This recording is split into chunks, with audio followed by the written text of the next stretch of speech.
Достар, қалдарыңыз қалай? Міне жүргізу сабағын бастайын деп жатыр. Оқушанда тәпішкесін ауыстырып жатыр. Ыңғайлы тәпішке киейін деп жатыр.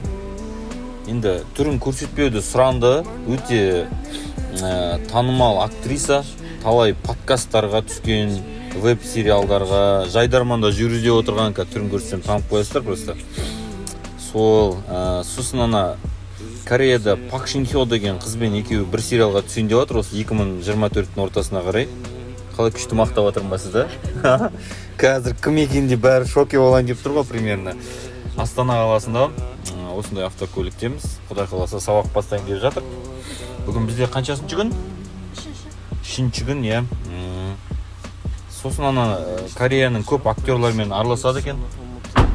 Ли Мин Хо дегендермен общение жасайды екенсіз ғой сізді? Неме, мамана бас ауруының дәрісі ма? Или успокоительный ма?